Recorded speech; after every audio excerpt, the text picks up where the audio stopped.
Hi student. GIT के online class में आप सबका स्वागत है।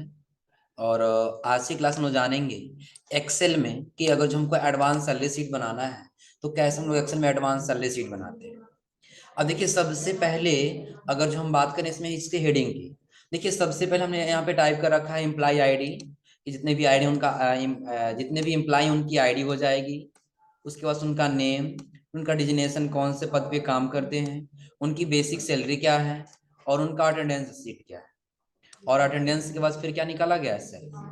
हाँ ध्यान रखिए, सबसे पहले समझ लीजिए यहाँ पे जो अटेंडेंस जो टाइप किया गया है ना, इसके पहले आप लोग एक अटेंडेंस यानी कि सैलरी शीट बनाना आप लोग पढ़े थे।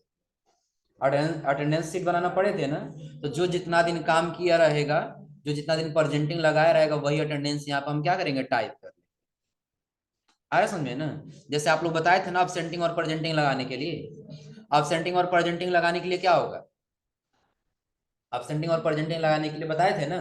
अब जितना दिन जो प्रेजेंट रहा उतना ही हम किस में टाइप करेंगे, अटेंडेंस में। अब उसके टोटल महीने की सैलरी कितना है, 25,000। अब एक मंथ की सैलरी 25,000 है, लेकिन ये काम कितना दिन किया है, 28। तो उसके हिसाब से हमको सैलरी निकालनी है। तो पहले हम क्या करेंगे, इक्वल टू करेंगे। सैलरी निकालने के लिए पहले क्या करेंगे, इक्वल। इक्वल टू करने वाले देखिए सबसे पहले हमको बेसिक सैलरी को क्या करना होगा, सैलरी कि टोटल इनका सैलरी कितना है, 25। लेकिन ये सैलरी कितने दिन का है, सैलरी जो 25,000 एक मंथ का है ना, हम क्या करेंगे, डिवाइड कर देंगे 30 से। हम डिवाइड करते कितना से, 30। तो अगर हम इस पे इंटर करेंगे ना तो एक दिन का सैलरी निकल के आ जाएगा आसानी से। कितने दिन का सैलरी निकल के आ जाएगा, लेकिन हमको एक दिन का नहीं पता करना है ना, 28 दिन का पता करना है। तो यहीं पे मल्टीप्लाई करेंगे और फिर 28 को क्या कर लेंगे, सेलेक्ट इंटर कर देंगे। देखिए निकल के आ गया, कितना होगा इनका, कितना होगा, 23,335। समझ लीजिए एक बार और कैसे निकला ये। तो उसके लिए हमने क्या किया, यहाँ पे इक्वल टू कर दिए। क्या कर लिए, इक्वल टू। यानी कि उस जिसको सपोज करिए राहुल नाम का जो व्यक्ति है, हमारे यहाँ अकाउंटेंट के पद पे काम कर रहा है, तो इसको हम 25,000 रुपये महीना पे रखे हैं। आया समझे ना। और हमारी कंपनी का एक रूल ये है कि जो जितना दिन काम करेगा उतना ही दिन का सैलरी दिया जाएगा। आया समझे ना। तो हम सेलेक्ट कर ले, हम उसको 25,000 देते हैं, लेकिन हम ये कितने दिन का देते हैं, तो 30 दिन का देते हैं। अगर हम इतना ही पे इंटर कर दें, देखिए एक दिन का निकल के आ गया। तो एक दिन इनका सैलरी कितना पड़ता है, 833 रुपए 33 पैसे। ये एक दिन का सैलरी निकल गया। तो अभी इसी में हम क्या करेंगे, मल्टीप्लाई कर देंगे कितना से, 28, जितना दिन इन्होंने काम किया। तो इंटर करें तो निकल जाएगा कितना, 23,300।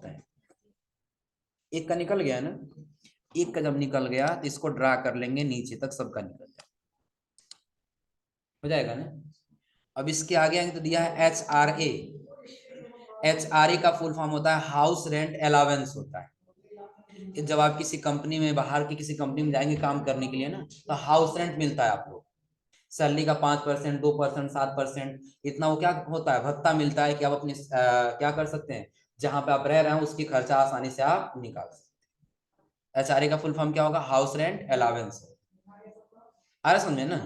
अब ये आपको कितना परसेंट मिल रहा है, 5%। तो ध्यान रखिएगा जो भी ये हाउस रेंट हुआ, डीए, डीए का मतलब होता है डियरनेस अलावेंस, और डियरनेस अलावेंस का मतलब होता है महंगाई भत्ता। क्या होता है, महंगाई भत्ता। कि जब आप काम कर रहे हैं तो महंगाई की वजह से जो भी आपके चार्जेस हैं वो सैलरी के कितने परसेंट मिलेंगे, 3%। टीए ट्रैवलिंग अलावेंस होता है। टीए का मतलब क्या होगा, ट्रैवलिंग अलावेंस। जैसे आप लोग देखे होंगे बहुत ऐसी कंपनियां होती है ना, तो हम कंपनी में काम कर रहे हैं ना, आप लोग सुने होंगे कि हमको लाने ले जाने के लिए गाड़ी आती है, जाते हैं काम करते हैं फिर लाके छोड़ देती है। तो उसके लिए भी वो कंपनी के द्वारा ट्रैवलिंग क्या दिया जाता है, ट्रैवल अलाउंस दिया जाता है। अब वो कितना परसेंट, 4%। तो जितना भी आपको ये कैलकुलेशन करना होगा ना, ये सारा कैलकुलेशन हम बेसिक सैलरी के माध्यम से ही करेंगे। किसके माध्यम से, बेसिक सैलरी के माध्यम से। तो उसके लिए आपको क्या करना होगा कि सबसे पहले हम यहाँ पे निकालेंगे इक्वल टू, और किसको सेलेक्ट करना होगा, बेसिक सैलरी। तो परसेंटेज निकालने के लिए आपको बताए थे ना, याद है परसेंटेज निकालने के लिए कि किसको सेलेक्ट कर लेंगे, पहले बेसिक सैलरी 25,000 और मल्टीप्लाई करेंगे, मल्टीप्लाई करना होगा, या तो आप 5 करिए और डिवाइड कर दीजिए 100 से, तो भी तो परसेंट निकल जाएगा ना। और जब आप लोगों को परसेंटेज निकालना होता है, अगर जो सिंपली हम ये कहें आपको 25,000 का क्या करना है, परसेंटेज 5% निकालना है।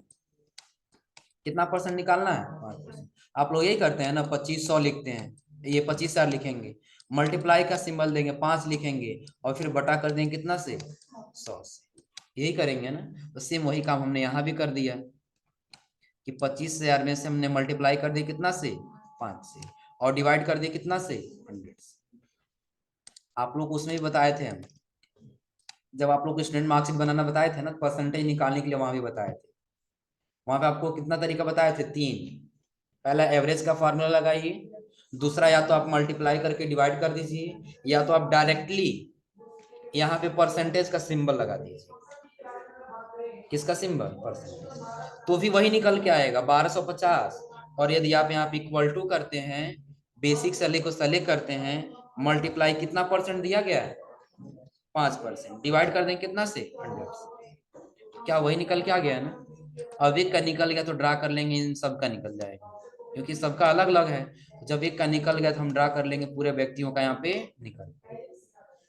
अब क्या देना है, डीए देना है ना, डियरनेस अलावेंस। उसके लिए क्या करना होगा, इक्वल, फिर किसको सेलेक्ट करना होगा, बेसिक सैलरी, मल्टीप्लाई करेंगे कितना से, 3 से, और डिवाइड 100 से। ये भी निकल के आ गया है ना, हो जाएगा ये भी। अब जब एक का आ गया तो ड्रा कर देंगे, सबका निकल जाएगा, हो गया है ना, ये निकल गया। दूसरी चीज हम यहाँ पे निकालिए क्या, टीए, ट्रैवलिंग अलावेंस। उसके लिए भी क्या करना होगा, equal to basic salary multiply कितना परसेंट दिया है, 4, डिवाइड कर देंगे कितना से, 100 से। जब एक का निकल गया तो ड्रा कर लेंगे, सबका निकल जाएगा, हो जाएगा ना। अब चलिए यहाँ पे हम इसको फिलहाल क्लियर ऑल कर लेते हैं सबको, क्या है ये। तो आप लोग सुने होंगे कहीं भी अगर काम करने जाते हैं ना, तो वहां पे ओवर टाइम भी ड्यूटी होता है। आपको एक दिन में 8 घंटे काम करना है, कितने घंटे, 8 घंटे। और उससे अधिक आप जितना भी वहां पे टाइम लगाएंगे, आप क्या करेंगे, जितना भी अधिक टाइम लगाएंगे वो आपका क्या कहलाएगा, ओवर टाइम, जिसको शॉर्ट में ओटी कहा जाता है। शॉर्ट में क्या कहा जाता है, ओटी कहा जाता है। क्लियर है ना। अब आपको करना क्या है, यहाँ पे सबको फिलहाल अभी हम डिलीट कर दिए। तो अगर जब हम 40 घंटा 40 करके इंटर कर रहे हैं, तो अपने आप HRS आ जा रहा है ना, हावर्स आ जा रहा है। तो ये आप लोग को देने के लिए एक दिन बताए थे, याद है, देने के लिए बताया था ना, केजी और पीसेस वाला। तो वही फॉर्मूला आपको अप्लाई करना होगा। करना क्या है, तो सबसे पहले इसको सेलेक्ट कर लीजिए जितना है, हो जाएगा। फिर आपको कहाँ जाना होगा, नंबर फॉर्मेट। नंबर फॉर्मेट में आने के बाद फिर किस में आना है, कस्टम। जनरल को हटा देना है, लिखना है 0 स्पेस और डबल काउंट लिख लीजिए क्या, HRS, हावर्स, डबल कॉमा क्या कर दिए, क्लोज। जस्ट यहाँ से क्या कर लेना होगा। अब क्या होगा कि वो काम किया कितना टाइम, किसी ने 40 घंटा काम किया, तो किसी ने 30 घंटा एक्स्ट्रा काम किया, यानी कि पूरे महीने में, यानी कि ओवर टाइम कितना टाइम कर दिए, 40 घंटा, कोई 30 घंटा, कोई 50 घंटा। आ रहा समझे ना। ऐसा हम क्या कर देगा, सबका कुछ न कुछ टाइम यहाँ पे टाइप कर देगा, हो जाएगा ना। अब हमको ये निकालना है यहाँ पे, इसका ओवर टाइम सैलरी कितना होगा, क्या निकालना है, over time. Over time salary के लिए हमको क्या करना होगा, देखिए सबसे पहले हम इक्वल टू करेंगे, और इक्वल टू के बाद से ये सैलरी आपको मिलता है, लेकिन कितने दिन के लिए मिलता है, 30 दिन के लिए। आ रहा समझे ना। और आपको एक दिन में काम कितना टाइम करना है, 8, उतना से हम क्या कर दिए, डिवाइड, मल्टीप्लाई करेंगे, आखिर ये 8 घंटा सैलरी जो निकालना है, इसमें फिर किससे, 40 आवर्स। मतलब एक बार और समझिए, इक्वल टू किए और हम 25,000 को क्या कर लिए सेलेक्ट, इनको एक मंथ हम कितना पैसा देते हैं, 25, तो एक मंथ का कितना होगा, 30 दिन, डिवाइड कर देते, एक दिन का निकल जाएगा। अब एक दिन में ये काम कितना करते हैं, 8 घंटे, तो पर हावर्स का निकल जाएगा ना। 1 घंटे का कितना होगा? अब 1 घंटे का जब निकल जाएगा तो उसी में हम मल्टीप्लाई कर देंगे 40 घंटे से। तो 1 घंटा बराबर 40, अगर जो गुणा करेंगे तो 40 घंटे का निकल जाएगा ना। तो इंटर करेंगे तो बता दे, देखिए इनका 40 घंटे का कितना होगा? 4167 रुपए। ड्रा कर लेंगे, सबका निकल जाएगा। हो गया ना। तो ये इनका क्या था? सैलरी था। ये इनको क्या मिला? HRA मिला, इनको DA मिला, फिर इनको TA मिला, और यहाँ पे इनको क्या मिला? ओवर टाइम सैलरी मिला। तो यहाँ पे ग्रॉस सैलरी निकालना होगा ना। देखिए ये निकालने के लिए इनको क्या करना है, तो सबसे पहले यहाँ पे करना है इक्वल टू, और इनको इनका सैलरी कितना है? 28 दिन काम किया तो उसका सैलरी कितना हुआ? 23,300। फिर मल्टी प्लस कर लेंगे, प्लस ये है, प्लस इनको HRA मिला कितना परसेंट? 5%। प्लस इसके बाद इनको DA मिला कितना परसेंट? 3%। प्लस इनको क्या मिला? TA। प्लस इन्होंने ओवर टाइम ड्यूटी किया कितने रुपए का? 4,167।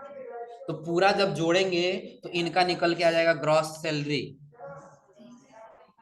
अब एक का निकल गया, ड्रा करेंगे, सबका निकल जाएगा ना। अब एक व्यक्ति का समझिएगा शुरू से कि इनका टोटल एक मंथ की सैलरी था कितना? 25। इन्होंने काम किया 28 दिन, तो 28 दिन की सैलरी कितना हुई? 23,300। अब इनको HRA मिल गया कितना परसेंट? 5% हाउस रेंट के लिए। प्लस इनको DA यानी कि महंगाई भत्ता मिल गया कितना परसेंट? 3%। प्लस इनको ट्रैवलिंग अलाउंस मिल गया कितना परसेंट? 4%। आया समझे ना। और उसके बाद इन्होंने ओवर टाइम काम कर दिया था, जो ओवर टाइम का टोटल सैलरी कितना हुआ? 4100। हाँ ध्यान रखिए कि यहाँ पे ओवर टाइम निकालने के लिए हमने कैसा इस्तेमाल किया? इक्वल टू किए, और पहले हम बेसिक सैलरी को क्या कर लिए? सर इनका इतना सैलरी है, लेकिन ये सैलरी कितने दिन का है? तो डिवाइड करेंगे 30 से, तो ये 1 दिन का सैलरी निकल के आ जाएगा ना। 1 दिन का सैलरी निकल के आ गया। फिर हम डिवाइड कर दिए 8 से, देखिए 1 घंटे का सैलरी निकल के आ गया, कितना होगा? 104। 1 घंटे का सैलरी है कितना रुपए? 104। 1 घंटा काम करेंगे तो 104 रुपए इनको मिल जाएगा। लेकिन ये इतने टाइम का नहीं है, ये क्या है, हम यहाँ पे इसको फिर करेंगे मल्टीप्लाई की, आखिर ये आपको 1 घंटे का निकल गया ना, तो 40 घंटे से मल्टीप्लाई कर देंगे, निकल जाएगा कितना होगा इनका?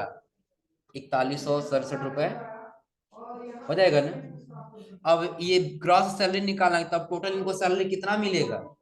तो टोटल सैलरी के लिए देखिए हमने यहाँ पे निकाल लिया, इसको इसको इसको और ये जोड़ करके, ये टोटल इनको कितना मिलने वाला है? 30,000। लेकिन इसी में इन्होंने इनका क्या कटा? PF, और PF के बाद फिर क्या कटा? ESI। आया समझे ना। ये होता है ऐसे कुछ करके होता है, इंश्योरेंस स्टेट करके होता है ये सर्च नीचे दिया भी होगा। देखिए PF का फुल फॉर्म क्या दिया है? Provident fund. और इसके बाद इसका दिया क्या? ESI का इम्प्लाई स्टेट इंश्योरेंस। यदि आप अपने स्टेट से कहीं बाहर जा रहे हैं काम करने के लिए तो कंपनी द्वारा इंश्योरेंस कराया जाए। आ रहा समझ में ना। तो आपके सैलरी से ये कट जाता है कितना परसेंट? 1.05% इंश्योरेंस कट जाएगा, और प्रोविडेंट फंड कितना कट जाएगा? 12। तो ये निकालने के लिए आपको क्या करना होगा? तो सबसे पहले सबको डिलीट करना, इक्वल टू करेंगे, और अपने पहले बेसिक सैलरी को क्या कर लेंगे कि बेसिक सैलरी का कितना परसेंट कटेगा? 12%। तो डिवाइड कर देंगे कितना से? 100। एक का निकल के आ गया ना, कितना कटेगा? 3,000। तो प्लस ये इनका ESI कितना कटेगा? एम्प्लॉय स्टेट इंश्योरेंस कितना कटेगा? तो दिया है 1.05% इक्वल टू, और इनके बेसिक सैलरी को क्या कर लेंगे सर? ध्यान रखिएगा सब में पहले बेसिक सैलरी को ही सेलेक्ट करना है, मल्टीप्लाई कितना? 1.05 डिवाइड बाई कितना कर देंगे? इंटर। तो ये निकल क्या गया ना।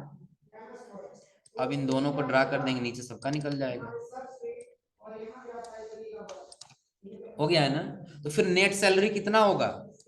नेट सैलरी के लिए देखिए इनको टोटल जो मिलने वाला था इक्वल टू कितना मिलने वाला था?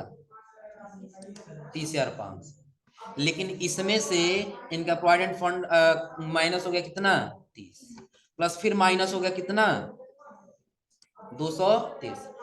अब इंटर कर देंगे इनका नेट सैलरी निकल के आ जाएगा। इनको बिल्कुल नेट सैलरी कितना मिलेगा 27,200 निकल जाएगा। ध्यान रखिएगा कहीं भी जाएंगे ना तो दो सैलरी शीट बनाना होगा।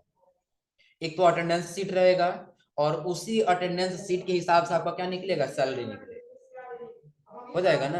अब इस सैलरी में हमने सारा चीज इसमें ऐड कर दिया कि आपको कहाँ पे ये फंड मिलने वाला है। आ समझे ना, जितना एचआरए मिलने वाला, जितना डी, फिर जितना टी, ओवर टाइम जितना ड्यूटी किए, फिर आगे ओवर टाइम दे दिए कितना उसमें उन्होंने ओवर टाइम ड्यूटी किया। ओवर टाइम का हम क्या निकाल दे सैलरी, यहाँ पे टोटल ग्रास सैलरी कितना निकल जाएगा।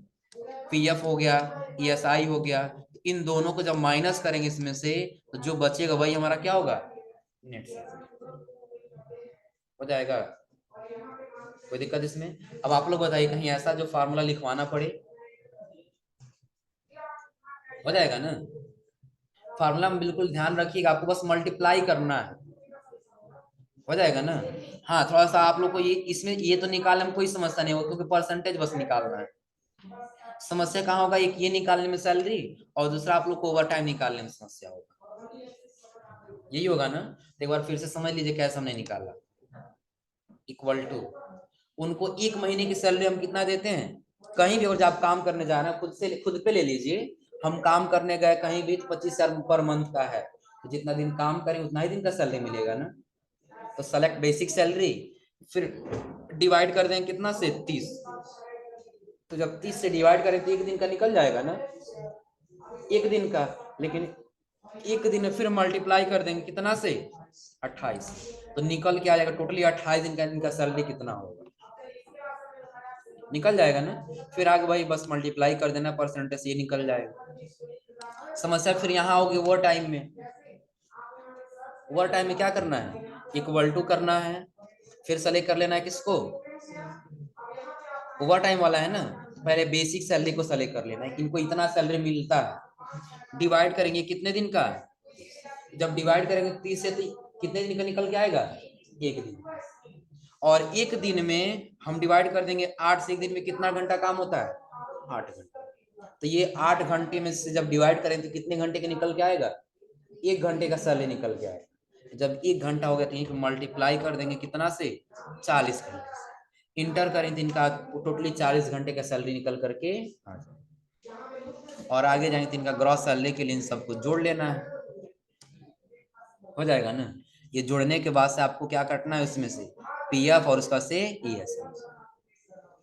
हो जाएगा ना। और अगर ये निकल जाएगा तो फिर इसमें से इन दोनों को माइनस कर देंगे तो जो बचेगा वही इनको नेट सैलरी मिलेगी। क्लियर है ना, कोई दिक्कत इसमें। देख लीजिए एक बार जो फॉर्मूला नोट कराना बताइए, नोट करा देना। हो जाएगा। फिर आज आप लोग ये करिए लोग एडवांस अटेंडेंस सैलरी शीट, हो जाएगा ना।